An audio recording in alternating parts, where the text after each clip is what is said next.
अस्सलाम वालेकुम। वालेकुम सलाम। कैसे हो भाई? एकदम फिट। फिट ऐसे होते हैं क्या? तो फिर कैसे होते हैं भाई फिट मेरी तरह के होते हैं। आप तो फालिज के मरीज लग रहे हो। खुद को आईने में देखा है क्या? बिल्कुल सर्कस वाले मुमताज बेगम जैसे लगते हो। सर किसी और का, धड़ किसी और का।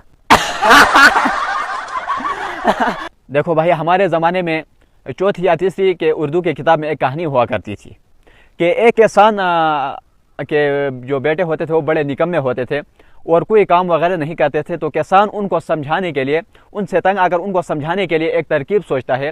किसान उनसे झूठ बोलता है कि मैंने अपने खेतों में खजाना छुपाया है। वो कहानी आपको याद है क्या?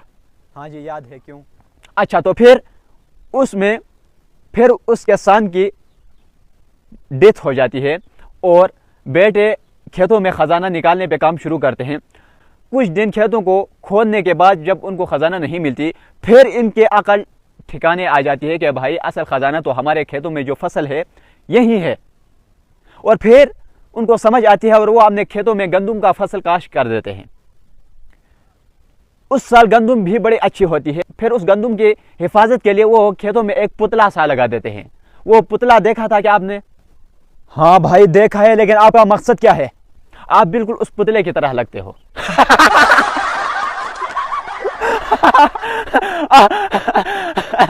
आई can not control my Hansa. इस नाम को रखने के लिए इतनी बड़ी कहानी दोहराने की क्या जरूरत थी? अपनी शनाख्ती कार्ड वाली तस्वीर दिखा देते। शनाख्ती कार्ड से याद आया कि ये एक दिन अपना शनाख्ती कार्ड बनवाने के लिए नादरा ऑफिस गया।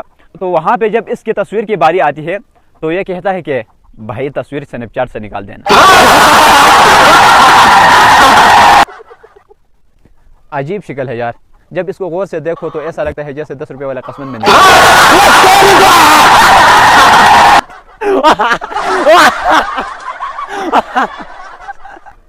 जल्दी से 20 बोलो। 20। शक्ल देखो खबीस। हंस हंस के दर्द में पेट हो गई।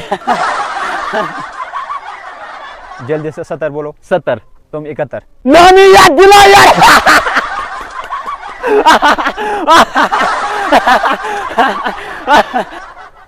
इसकी एक कहानी आप लोगों को सुनाता हूँ। एक दिन ये कहीं जा रहा था तो देखा कि सड़क पे एक एक्सीडेंट हो गया था और वहाँ पे काफ़ी तादाद में भीड़ जमा हो गई थी। तो ये अब उस भीड़ के अंदर घुसने की कोशिश कर रहा है, लेकिन वहाँ पे भीड़ बहुत ज़्यादा थी, इसलिए ये अंदर घुसने में नाकाम रहा। फिर इसने एक तरकीब सोची और वहाँ पे ज़ोर ज़ोर से रोने लगा कि हाय मैं लूट गया, मैं बर्बाद हो गया, ये जिसका एक्सीडेंट हो गया ये तो मेरा बड़ा भाई था। तो फिर लोगों ने इसको आगे जाने दिया। तो जब ये आगे गया और आगे जाके देखा तो वहाँ पे एक्सीडेंट एक गधे का हुआ था। इसकी भी एक कहानी आप लोगों को सुनाता हूँ। एक दिन हुआ कुछ यूँ कि इसके हाथ अलाउद्दीन का चिराग लग गया। तो जब इसने चिराग को रगड़ना शुरू किया तो अंदर से एक जिन नमूदार हुआ। जिन ने कहा कि बोलो आका, मैं तुम्हारी 3 ख्वाहिशें पूरी कर सकता हूँ, अपनी 3 ख्वाहिशें बताओ। तो इसने कहा कि बहरियाटून में 3 कनाल की जगह मिल जाए। तो जिन ने कहा कि जगह मिल गई, मज़ीद 2 ख्वाहिशें और बताएं।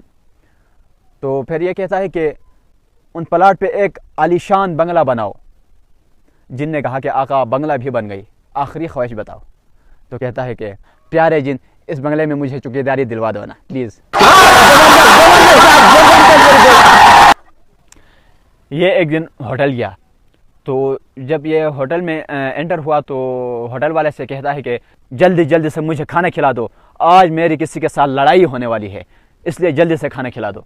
तो होटल वाले ने इसको खाना खिलाया।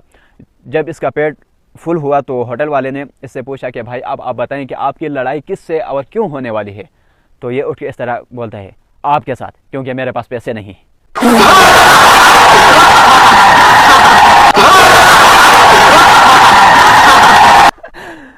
छोड़ो यार, अब आपस में क्या लड़ना। ये बताओ कि तुझे एक्टिंग आती है? एक्टिंग ऐसी एक्टिंग आती है, ऐसी एक्टिंग कि शाहरुख खान भी देखकर शर्मा जाए। अच्छा फिर शाहरुख खान बनकर दिखाओ। शाहरुख खान बनना तो मेरे दाएं हाथ का काम है यार। ये देखें,